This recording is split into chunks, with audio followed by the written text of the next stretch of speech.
Hi, everybody. Welcome to the Uplift My Life Today podcast channel. Right now, you are joining us in the Honest Hour series. We believe that stories connect, inspire, and give us hope. We also believe that stories of real people who have suffered adversities, breakups, breakdowns, and rebuilt their lives are powerful reminders of what human spirit is capable of.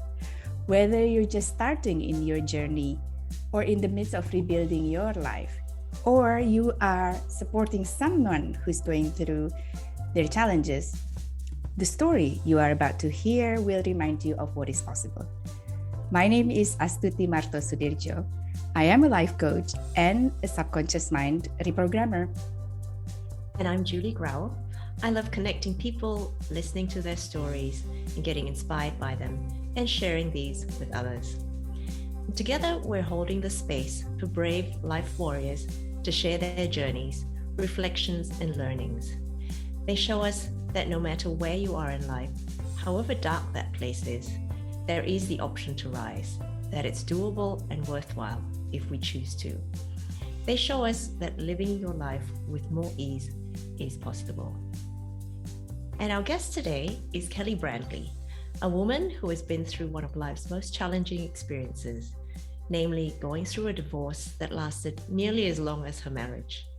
Her divorce dragged out over 8 years, resulting in numerous court battles, discussions over custody, and all of this had a significant impact on her finances and health. Today, Kelly has survived her divorce and the aftermath that brought, and is thriving, having created an amazing love story that not only inspires, but gives great hope to those who are looking to move on again after a divorce and find love again. Kelly has not only been able to rebuild her own life, but she has gone on to support hundreds of divorced singles to do the same as a dating and relationship coach. Kelly, welcome. Thank you. I'm so happy to be here with you both. Lovely to have you here, Kelly. Thank you. Yeah. It's an incredible story. Sometimes when I hear it, it's surprising actually that it's my life story. You know, when you get through it and you look back, it's like, wow, I did come through a lot. Yeah. Exactly, you know, seeing that actually Valentine's Day is coming up, you know, right? And who better to talk us through about how to find love, hope, exactly, than somebody who's been through it, before, and and is now helping people do the same. So Kelly, can you just share briefly about this what happened? This 8 years of divorce battle. So my marriage ended in 2013, and like many people, it came actually as a shock to me. I wasn't expecting. Like any marriage, we had our ups and downs, but I didn't realize that my ex-husband was so unhappy in our marriage and had been making plans to leave for quite some time. And so the day actually that he left was shocking, because we'd had lunch together and we had been talking about actually buying a new house. We had one child at the time. I was saying, I think it's time. My son was 2, like, let's start talking about having a second child. And I actually, left this lunch meeting that day on top of the world, thinking, everything was great. And that evening he came home and it felt like he picked a fight. And at the end of that fight, he just said, I'm leaving. And he packed a bag and moved out that night. And so my world just fell apart. Yeah. And and looking back, of course, you can say I probably should have seen it, and maybe there were more signs that I chose to ignore. But, when you're in that reality and the carpet gets pulled out from under you, you really don't know what to do. And so, Yeah, I mean, I went through a massive depression as a result of that. I had just started a new business. Oh God. Of course, you know, that was not on my priority list. And I ended up speaking to my mom over Skype at the time, right? We didn't have Zoom back then, we had Skype. Yeah. And so I talked to my mom, who I'd never had a great relationship with. So this was like a major thing for me to actually talk to my mom. And we ended up Skyping for like 5-6 hours a day. Like I was just in bed crying, and she sat there and listened to me. And it was amazing because we actually connected for the first time, you know, as mother and daughter. And she told me her story about her marriage, and my parents were divorced and everything. And I realized how similar, you know, our stories were, and how that generational repetition actually had played out in my life. And as much as I thought I'd married somebody completely different, of course, there was a lot of the same patterns. Yeah. And then, you know, when life gets you down, sometimes it kicks you even further. And 3 weeks after my husband moved out, my mom died. Oh my God. A sudden heart attack. Oh my God, Kelly. Oh, wow. Yeah. So just when you were sort of, you know, rebuilding. Wow. Yeah, I can't even say I was at the point of rebuilding that. I was really like at rock bottom. Right. Broken down. Yeah. The world broken down on so many levels. Oh my God. And so, yeah, I mean, then you shift gears, right? And you no longer focus on yourself and what you're going through. And then it was, you know, I traveled back home to Canada, organized her funeral, cleaned out her apartment, did all these things. And I think, you know, in a way, having that focus took my mind off my divorce, but in another way, it meant that I was able to push out 2 big traumas in my life, going through the divorce and the loss of my mom for a very long time. And so I got into a pattern that I think a lot of people do, which is you just get busy, right? You completely ignore what's going on. And I did that. And when I came home, you know, I went on a trip. You know, I started to feel better, as you do by focusing other things. And then about 4 months after all this happened, I met a guy walking on the street one night. And, you know, that kind of picked me up and gave me excitement and hope. And we started this like romance, you know, that was really exciting, made me feel good. I felt, you know, attractive again, rebuilt my confidence, all those things that happened. But then I realized, you know, it ended up being an off-on relationship. There was a lot of, there was a lot of pain in that relationship. And it was only at the end of that relationship, when it ended, that everything came up again. All the pain from my divorce, all the pain from losing my mom and not dealing with it. And I see that so much in the clients that I work with, that as human beings, we get really good at just pushing stuff to the side and not dealing with it. And then it comes up later. How did this rebuilding and your new business fit into this? Because this is another, which for me, this is like breakdown, but at the same time, I'm building at the same time. You know, it is like, it's 3 major things happen at the same time. So I'm curious, how did this setting up the business fit into this? Yeah, so it's not the business I do now. I was actually a headhunter before I started this business. And so, yeah, that was part of, you know, throwing myself into work. Thank God. I had this new business I needed to focus on, and I was building a team, and I was super busy, and I had a 2-year-old who then grew up and stuff. But yeah, as a single mom, you're busy from morning to night. You don't really have time to sit down and think, oh my gosh, what's happened? You just get on with it. Right. And so in one side, that helped me, you know, and I built a really successful business as a result of, you know, having this drive to avoid. But like I said, it did come back. And at the end of that relationship, it's when I realized I was repeating the same things again, you know, and they were the same patterns I'd had in relationships even before my marriage, right? There are things that I'd learned growing up as a child, watching my parents' marriage. My parents separated multiple times through my childhood and got back together. So I'd seen all these things, and that's what was going on. And so it was after that relationship ended that I decided I was going to fix this. And I was going to find the perfect partner. I think anyone who's been through divorce can probably relate to this. Like, if I didn't get it right that time, this time I'm going to get it absolutely perfect. And I'm going to find the perfect guy. And so I dated, like I headhunted. And I went on 96 first date. My God. I was, you know, seriously dating.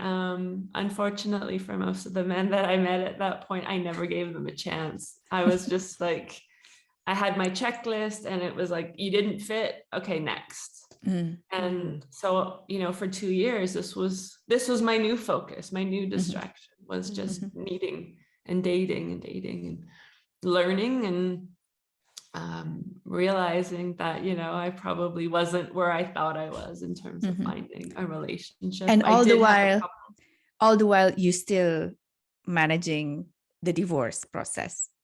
Yes, that's all running in the background. Yeah, I mean, we can talk about the details of that, but yeah. And so in terms of, you know, how I got through, I went through a turning point in 2019 where I'd had, you know, a real sort of breakdown point where the stress of everything got to me. You know, the divorce taking so long. It becomes normal, but I didn't realize, only after the divorce was finalized did I realize how much of like this low level of stress I had lived with, right? And you don't even take notice of it anymore. But, you know, every 6 months you get an invitation to go to court, you have to provide documents, there's all this stress. There would be tension between my ex-husband and I, you know, and my son being in the middle. This is also something where, you know, questions start coming. What's your mom doing? And all these things. And yeah, you end up sort of living with stress that you don't even recognize is there. And it was really tough, our divorce, in the sense that we were so completely polar opposite in terms of our stance on the divorce, that the court said somebody's lying, but we don't know who. Oh my God. And so there wasn't even a basis for negotiation. This was the thing, a lot of couples, right? They go to mediators and they find a common ground and they find something that, you know, is fair. It's, you know, there's only two losers in a divorce, right? Nobody comes out saying, hey, I won and you lost. It doesn't work that way. But most people can find a common ground and say, this is, you know, this is important to me, this is important to you, I'll give here, you take there, and we'll find a solution. And that wasn't possible for us. Is that what dragged it on for so long? Yeah, so I think statistically only about 5% of divorces end up in a divorce process through the courts. The rest end up finding a solution, or they go to what you call like a mediation hearing, and then they find a solution there. What do you find surprising, if at all, in this process in relations to the person that you share your life with for that long, Kelly? Was it like he become a different person, or you only know the person you married when you go through divorce? Okay. I mean, it brings out the worst. It brings out the worst in you too. I mean, it's not just the other person and how they do, but you know, when you're in a marriage and you've got this positive intent and you want the best for the person and you want to find a solution, you're very much compromise focused. When you go through a divorce and you actually start to hate the other person, there's no like kindness there to even find compromise in most cases, or at least in this kind of case that we were going through. And I think that was where things got really really hard for both of us, you know. And of course, the emotion when somebody does decide to leave a marriage, it wasn't that we had this mutual agreement, hey, our marriage is finished, let's move on, right? And so I had a lot of hurt and pain that I wasn't dealing with that came out. There was a lot of resentment and anger that came out. And also, you know, from his side as well, this realization that whatever he, you know, expected out of our marriage, he didn't get either. Did you ever get to the bottom of it? What was it? I mean, you don't need to share, but I just wonder whether. No, it's one of those things where you never really get closure in that sense. Right. At least I don't. The kind of situation I went through, I don't think so. For a lot of others, they say we're friends now and we can talk about it and share. We actually, it's only been a few months that we actually sat together at the same table for the first time. Yeah. And that, how was that? I have to thank my new partner for, because he was the one who actually orchestrated that. Wow. Okay. Yeah. That's an amazing story. How did you manage your son somewhat being in the middle of this? Yeah, you do the best that you can. I think co-parenting has built-in challenges, right? Yeah.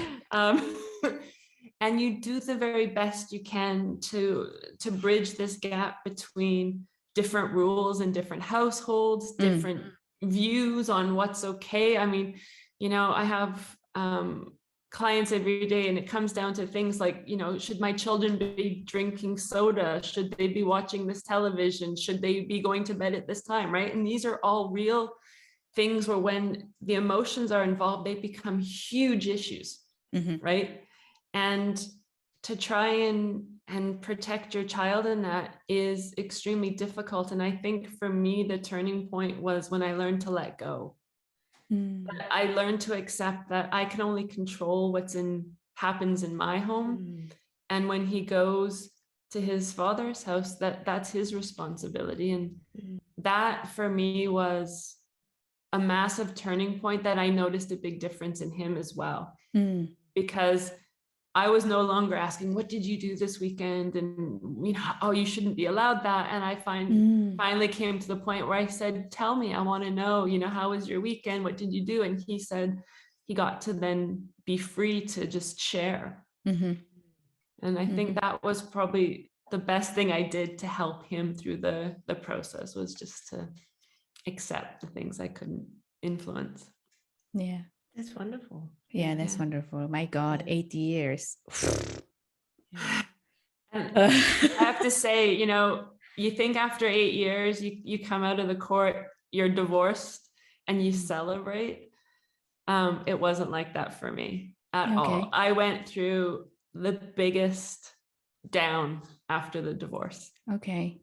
And that's where I realized I'd lived under such a tension for so many years. And expectation or lack of expectations. The day I got divorced, I didn't expect to get divorced. My lawyer said it'll probably go another 1 or 2 years. Okay. So I didn't expect it. Yeah. And so I walked out of the courtroom and I was like, am I divorced? And I looked at her and she goes, yeah, you're divorced. I said, really? Like, are you sure? Like I was in shock by the fact that it had actually got finalized. And then the aftermath of that was totally kind of threw me for a loop. I'm like, I should be happy and I should be feeling relief, and I wasn't at all. Okay, that's interesting. I thought you would be very happy and relieved and like, I can start walking my life completely with less burden. And why do you think that is, Kelly? There's something about getting divorced that is a sense of freedom, but there's also this realization that it's not so different. I think you can relate this to when I hear people get married, right? You know, like they think this expectation, the wedding day is going to somehow change your relationship and it's going to feel totally different after. And you kind of go through the wedding and the big party and the celebration, and then you wake up the next morning and you go, do you feel different? And you go, no, I kind of feel the same. I mean, I'm excited, we're together, but we create these expectations. And I think that's what it was, is I thought that I was going to have this huge weight lifted off my shoulders in that moment. And when it didn't happen, I went, what's going on? You know, why am I feeling this? Why am I feeling like, you know, things aren't that different? And in a lot of ways, you know, I still have a co-parent. We still have, you know, this connection between us. That's not the legal connections there, but this child that binds us is still there. And I guess I expected that to be different. Yeah. Wow. So you had a depression, and then what happened after? I mean, it was a short, feeling. This time I'd learned, you know, through the work that I do and everything, to actually honor my feelings and to let it be okay, rather than to push them away and work over them. So I did allow everything that needed to come out. You know, I cried. I took a lot of time. I love walking in nature. I was in the mountains. I took a lot of time for me just to take care of myself and, like I said, honor what was going on. I managed to get through it fairly quickly, and realize, you know, there is freedom in it. You know, I can see now, of 8 years of sort of being in this transition, that I now could make decisions, you know, like on my own, and decide what I was going to do. And that sort of took time to really sink in, that I had that ability, right? And so, yeah, it took me a couple of weeks, but then I got to a point where I was ready to say, hey, you know, I did this. I got through all these 8 years. In the end, you know, I was happy with the outcome, as happy as you can be with what comes out after a divorce. But yeah, I think it was also being proud of myself for what I had gone through all those years. And yeah, I have a couple of questions. Should I shoot them all both, and then you decide how to answer this? The first thing would be, what did you learn, either about yourself or about the process of going through such a intense, long process of divorcing? And number two, what did you learn about dating while you go through a divorce? Because this is another party is coming into your life when you are trying to complete the cycle with the old one. Yes. Yeah. I mean, in terms of learning, I think I touched on a couple of the key ones. One was, you know, just honoring feelings and where you're at, and knowing that whatever comes up for you is okay. And to let go of expectation that it should happen a certain way, that we should feel certain things at certain points. I work a lot with the grief cycle, you know, and understanding those different phases. And I think everybody goes through them in different times and at their own pace. And so that was probably, you know, as a personal learning, something that came out. As far as dating while you're going through a divorce like that, it does have challenges. Definitely, you know, not realizing how long that can take. And I have, you know, a lot of clients who struggle with that. They meet somebody and they think the divorce is going to take a few months, and then it goes on for years. And it does have an impact on what you're able to do when you meet somebody, you know, who is single or divorced and they want to get married or they want to have a family, and you're not in a position to do that. It impacts a relationship, you know? And I think there are people, and I became one of those people. I was actually separated, and I refused to date separated people because I knew what it meant for me. You know, and I always say divorce happens on 3 levels. It happens on an emotional level, a physical level, like moving out of the home, and then the legal level. And they don't all happen in the same order. They don't all happen at the same time. And the question is, you know, like, if you've done 2 out of the 3, are you more married or more divorced? Yeah. You know, and that really depends for different people. You know, for me, after all those years, it was just the legal we needed a signature. The emotional and the physical had happened a long time before. But I see some people, they're legally divorced, but they haven't even started the process of the emotional separation, even the physical separation. In some cases, they stay for the children. And so they're still living in the same home. And that was for me a big learning in the whole process of dating again. Yeah, because I think also there's another element about this whole thing with your son, how to bring the person in, what to say, what not to say, etc. I could just imagine it's So not easy. So how did you then sort of, from where you were, sort of then transition into this kind of, where you are now? Relationship coaching and obviously then finding love again. I think finding love again, then relationship coaching, or is it relationship coaching and then finding love? Which one came first, Kelly? So as I alluded to, 2019, I had another sort of breakthrough. And I was, running this business that I'd started, and things were going well, but I was feeling really unfulfilled. And, I'd been on this dating treadmill, I call it, with all these dates. It's off, and Kelly. I decided to go on a meditation yoga retreat with the goal of actually figuring out, what do I want to do with my life? Where is it going after the divorce is finalized? And at that time, I came up with this realization that my value was to be married, was to have a life partner, was to have a family. Like, I really valued that. And I wasn't living in accordance with my values. And that was part of this feeling of being unfulfilled. Right. And I see, a lot of people, you've got this great career and, things are going well in other areas, but there's something that just isn't there. It's missing. And so when I was away on this retreat, I decided that I wanted to fix this part of my life. And so I, being the person that I am, very growth oriented, decided that I needed to study dating and relationships to figure this out. Amazing. After 96 first dates, hats off, by the way, 96 first dates. So I did some Googling and I found out that there was actually this school called the Matchmaking Institute in New York that trained people to be matchmakers and dating coaches. And so I signed up and I flew off to the States and I started studying, and I met amazing people in the industry. And I realized that there's this whole science behind it. And I started studying with this fantastic researcher in the US, Terry Orbuck, who studied couples. She started a research project to study the early years of marriage, and it's now turned into a 35-year study where she's followed couples over time. And I just learned so much.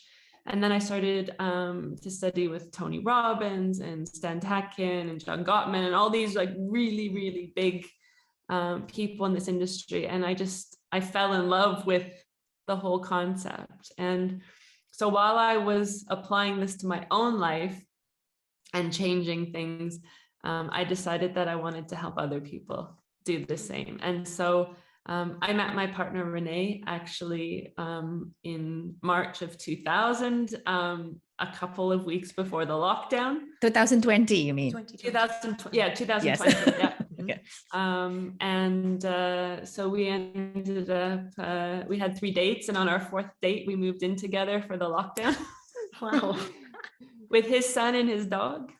Okay. And we figured it was either, gonna blow up in our faces and we would go separate ways, or it was gonna work. And it worked out amazingly. We got to know each other so well in that time. And I was applying a lot of the things that I learned, like date night. So even though we were in lockdown, we would have a weekly date night. It was like no TV, but sit and talk to each other. And that's where we really got to know each other on a really deep level. And it was fantastic. I'd like to, congratulations, yes. Yeah. I'd like to hear some golden nuggets, Kelly, for some people who are already ready to welcome to move or on. to move on. Yes. So the thing that I realized is, out there, a lot of dating coaches focus on the dating process. And I realized that actually it's one of 3 key areas that you need to work on. So the first part is letting go of all that past. And whether you're out of a divorce, or even if it's just been a long-term relationship, or sometimes you've been single for years and you don't know why. But there's always something there to work through from your past that you need to let go of first. Then the second piece is what I say, you need to become the one before you find the one, right? And this is this whole healing journey we talk about, is understanding, what am I believing about myself, right? When you go through a divorce, you internalize that and say, what's wrong with me? Why couldn't I not make this work? Why didn't I do enough? Or why wasn't I enough? And so that piece is all about healing the trauma, healing the pain, and really becoming this person who the ideal person you want to be with would also want to be with. Right. And I strongly believe you should attract a partner when you're in a really good place in your life, when you just want to share your fantastic life, rather than looking for somebody to save you from a miserable life and to sort of suck all the goodness out of their life. I don't think that's a great foundation. And then when you've got those 2 elements, then it's all about dating strategy.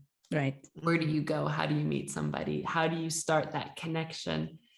And then how do you build trust? And that's probably one of the biggest challenges. How do you trust again? Yes. I think that was my question with you specifically, because I think trust is in 2 directions in my view, towards myself in choosing the right person, and towards the person that I'm looking at. How was it with you? Could you share a little bit about your process? Yeah, so I work a lot with attachment style, which is basically, we look at how your childhood was and what you learned as a child about yourself, about relationships, about men and women.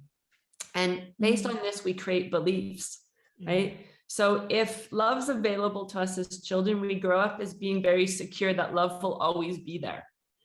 Whether it's with this person I'm with or somebody else, it will be there. And for it's about 50% of the population roughly. For the other half of us, we grow up with different belief systems. And so learning to understand what beliefs are running the show, and actually basically reprogramming, Astute is very well, is replacing those beliefs with more empowering beliefs. And when you do that and you start to get in alignment with your true self, your values, your worth, it's much easier to trust. Right. I teach people, how to create a compatibility profile with a new partner, what compatible looks like for them, what their core values are. And once you get clear on that and it's so much easier to make a decision and say, I can trust myself that this is a good person because I know what compatible looks like now. I know what shared values I'm looking for. In your case, what was that? What was your discovery, and how do you translate it into your compatibility profile that led you to Renee, or that led Renee to you? Yeah. So, one of the things, like I said, this value of what I believed for family and relationships, I wanted somebody who wanted to also be a stepfather to my son, who valued that. I'm really lucky. Renee's actually an experienced stepfather. His first marriage had stepchildren. And so this very well trained. Exactly. He had this experience before, and that was really important to me. It was also really important to me that somebody was growth oriented, that was willing to work on problems with me, and to sort of show up when things got difficult and not run away. And that was something that when I was dating after this, I was looking for. And before that, it never even crossed my mind that was important. It was sort of, I have this saying, right? Secure people go out and find somebody that fits to them. Insecure people fit themselves to the person they found. And that was me. I was, I was going out there, I was finding somebody, I'm like, he looks nice. And then I would adapt myself, and my values would be compromised in order to make it work. Right. Right. And that's what I teach is get to know who you are authentically, and then find somebody that matches. I think of it like a roadmap, right? If we've got a roadmap of different cities and you're trying to get around one city, when one person says we go right here, the other one looks at their map and goes, no, we go left. And now you're trying to convince the other person that you're right. And when you get the same map, the same values, and they align, all of a sudden that's where this ease comes, right? Yes. Yeah.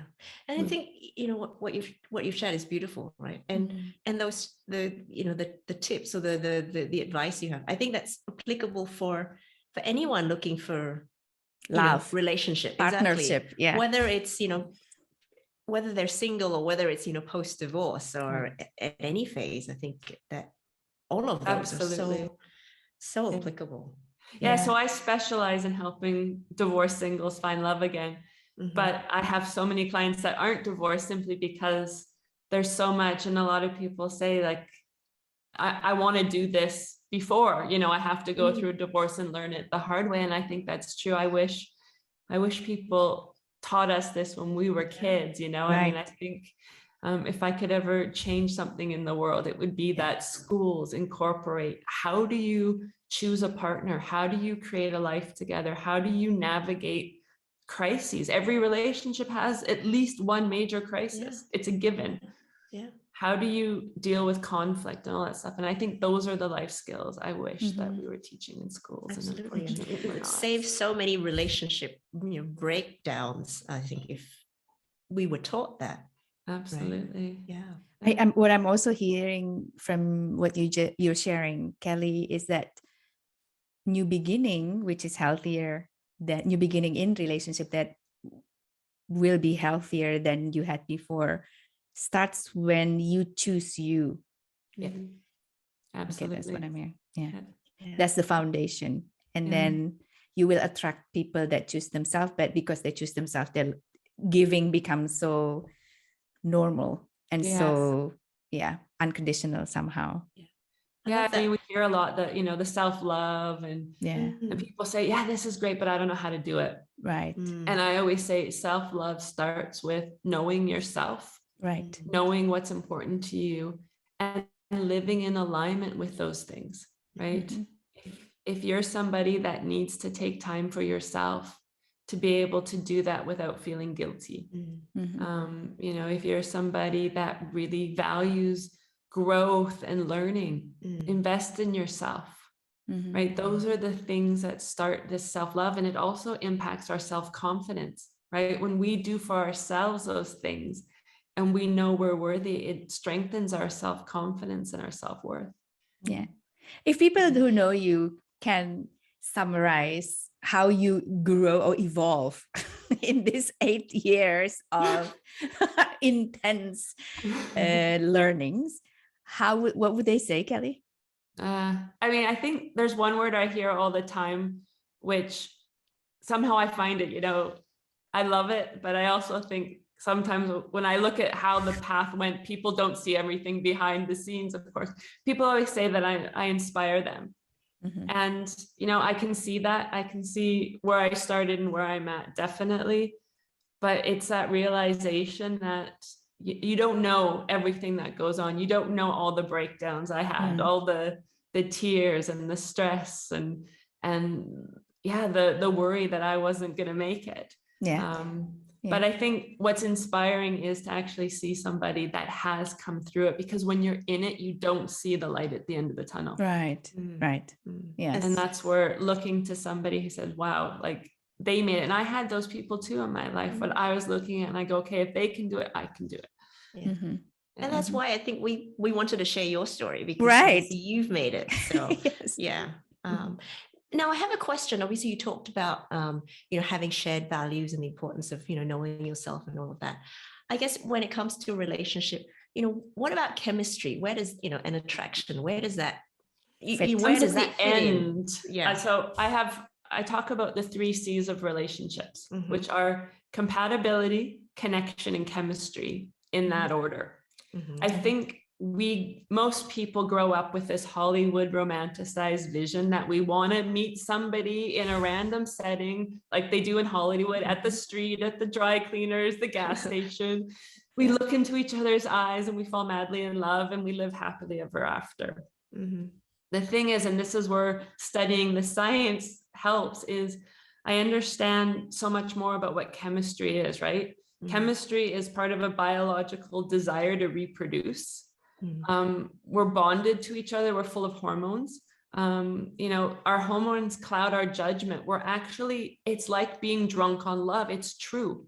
Mm-hmm. Right? That's why we do, all these things, like our focus, we're hyper focused on this person, because it's part of this biological need to connect, to bond, to reproduce. Mm-hmm. And so what I teach people is learn to first judge on compatibility, so that you don't end up in a relationship where the chemistry is amazing. And then when the hormones were off, you look at this person and go, what are we doing together? I don't really like this person, right?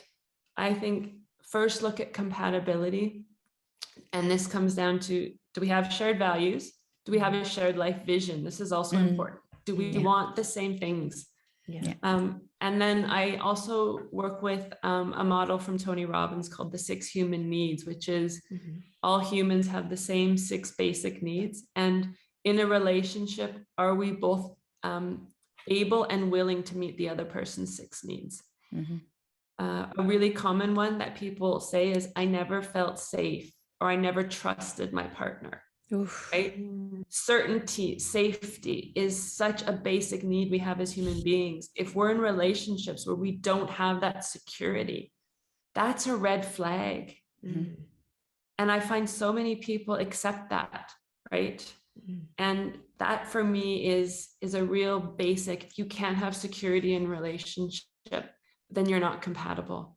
Mm-hmm. You really want to be able to feel safe with the person. And safe is not just like violence or physical abuse. It's I feel safe that I know that they're going to be there tomorrow. If we have a conflict together, I know that we're going to work it out together. This won't be the end of our relationship. And therefore I have to avoid the conflict because I don't feel safe to speak my mind or to set a boundary. Mm-hmm. And those things are really important. I also think that when you say this, what comes to mind for me is, but we also need to feel safe within ourselves, no? To be able to attract or to see the compatibility in others. Yeah. Would you not say that? Yeah, okay. Absolutely. And that's where the attachment work is so important. Super important. As you become more secure, you're more confident to ask those questions. Right. They're more confident to say, this isn't okay for me. And let's discuss, what would work better. Mm-hmm. And when I say to people, did you have a discussion? How many people said, oh, I couldn't talk about that. And that's how I help people, is learning to have adult conversations. Yeah. Yeah. Right. To trust yourself enough to raise those feelings and those concerns or thoughts or whatever comes up. Mm-hmm. Yeah. Which then leads me to this next segment. I have 3 questions actually for you. I like to pose all my questions in.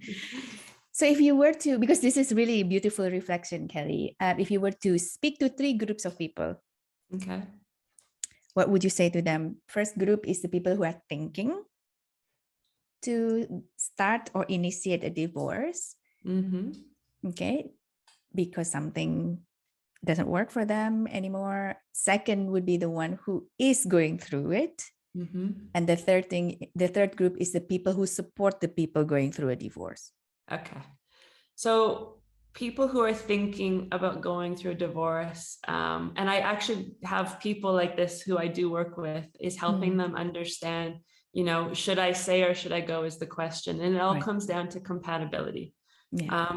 I think if you look at, we are compatible, we've had a strong love, but we're going through a crisis, then you can actually come back from that. It's about learning not only the communication skills, but it's also learning adult communication, learning to be vulnerable again, learning to see, having positive intent. So I always say to those people, before you decide to get out, understand, are you compatible with this person? and ask yourself if there is possibility to save that marriage. Now, for the people going through the divorce, I do believe not every marriage can or should be saved. When you're incompatible and, you keep going through the same cycles and you don't have shared values, I believe it's very difficult to actually create a marriage that's going to be fulfilling for both people. And so I tell this to my clients who are going through divorce, and at the time they don't believe it, but they all come back and say, you were right. It's that at some point you're going to get to the other side and you're going to look back and you're probably going to say, this was the best thing that ever happened to me, because you get a chance to now live authentically who you are, to live your values, and to have another chance to not compromise on the things that are so important to you. Can I quickly ask them, the compatibility can change over time, no? Well, yes and no. Okay. So I think, we can change what we think, but our core values, I believe, are part of our essence and part of what make us unique, right? So our interests will change. Focus when you're young and you don't have children. Of course, your focus is probably on career, and then you start having a family and your focus change. But there's always these underlying values that influence your decisions. And I think that's what happens with a lot of people, is they focus too much on the external way things play out, right? Our interests have changed. They used to like this music and now they don't. Those things don't actually matter, right? And so it's your core values. And for those that are struggling with the decision, do I stay or go? Come back to the core values and look there and try and be more open to say, okay, this looks different than I thought. And that's another thing. A lot of people have a fantasy, right? I talked about that at the beginning too, this fantasy of how my life should look. And when our life doesn't actually go according to the fantasy, we think something's wrong. And so much of the time I say, you need to just divorce the fantasy and live in reality, be present to what is, because it's not good or bad. That's just the truth.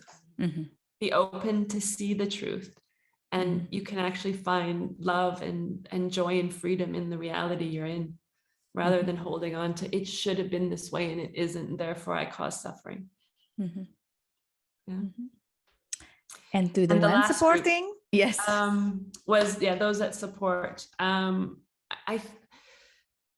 thing I come across a lot, and most people going through a divorce will go to a therapist, right? And this is extremely helpful. I did it. I was many years in therapy, helping deal with the crisis. What I realized and what I see in a lot of people is they come out of this feeling better, but feeling like a victim.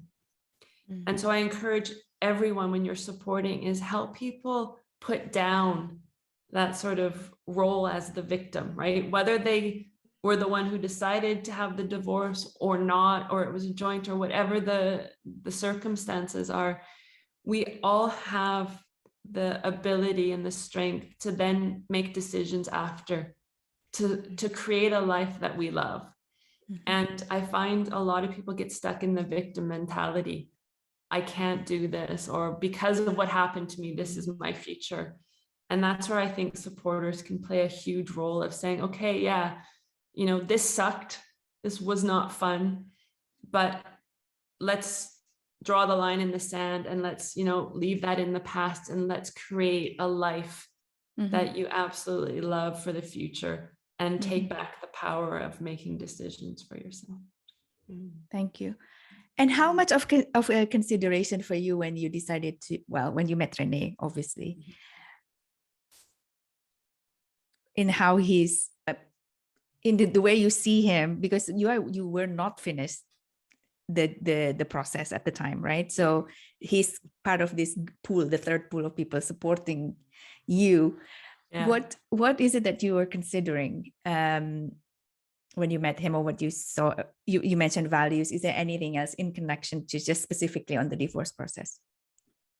Yeah, I mean, of course, our vision for the future was a key one in that. And we talked a lot about it because, like I said, I was very much I was vocal about it. It's like, I wouldn't date me. I'm in a divorce process. Like, if you're willing to do it, that's your responsibility. But this is what's coming, right? And his divorce was very, very different than mine. And so he's like, yeah, I've been through this. I'm like, no, you don't understand. Like, this is not what most people go through.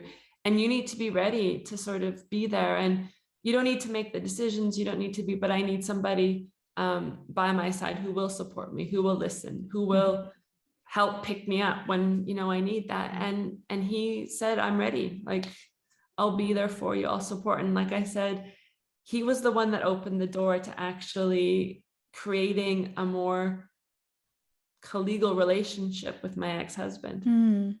I was away one night when he came to pick up my son, and Renee started talking to him, and they ended up chatting for like 3/4 of an hour at the front door.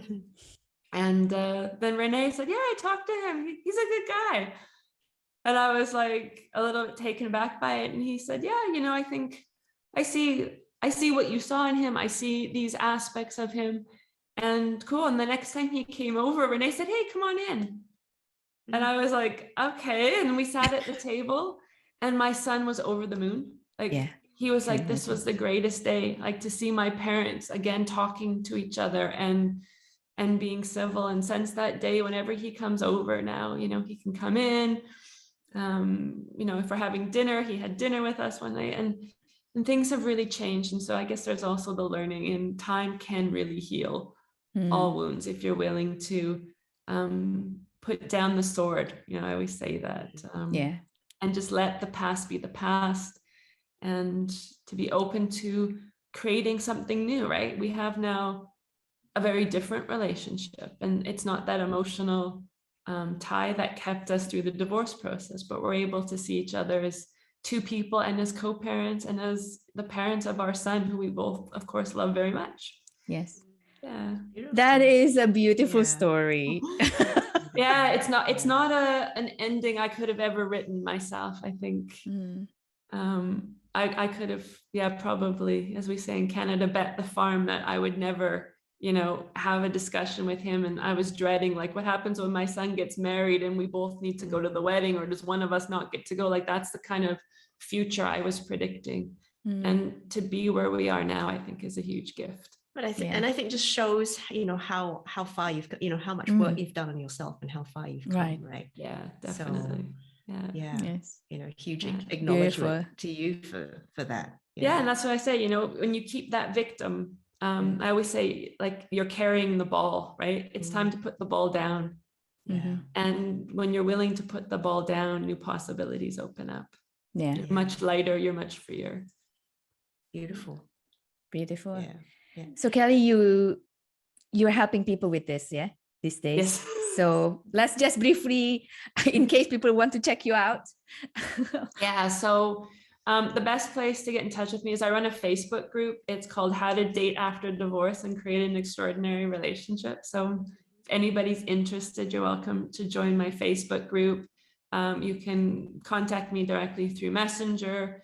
And I run a coaching program where I take both men and women, divorced, single, whatever, your past relationship history. But I take them through these 3 key areas of letting go, becoming the one, and creating a dating strategy to go on and find the one. So beautiful.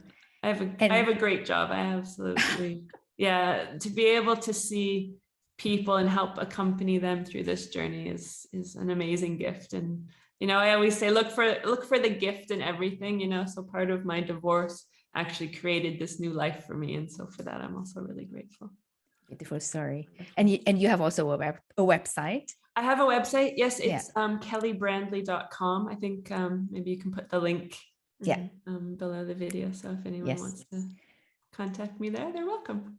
Absolutely. Well, thank you so much, Kelly. Thank you so much. It's been a pleasure. I love to share my story and inspire people that divorce is not the end, but it can be the beginning of a great new story. Right, exactly. I love that. I believe breakdowns is the beginning, can be a beginning of a more beautiful story. So divorce is one of that. It's funny, actually, even when I was in high school, I remember in the yearbook, right? We do that in America. I'm Canadian, but and there was this Canadian band called Semisonic, and that was always my favorite quote was, "Every new beginning comes from some other beginning's end." Mm-hmm.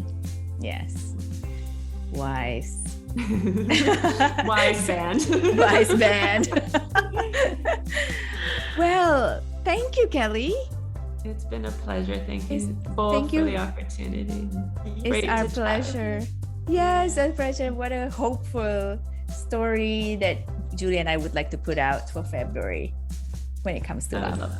Thank you. Good. Right. Everybody, thank you so much for listening. I hope you get a couple of golden nuggets from this conversation. You can always listen to it again because there's a lot being shared here. Otherwise, feel free to check out Kelly's website and our website or my website, and and hopefully see you in the next episode. For now, we all of us from Switzerland, we're saying goodbye. Bye. Bye.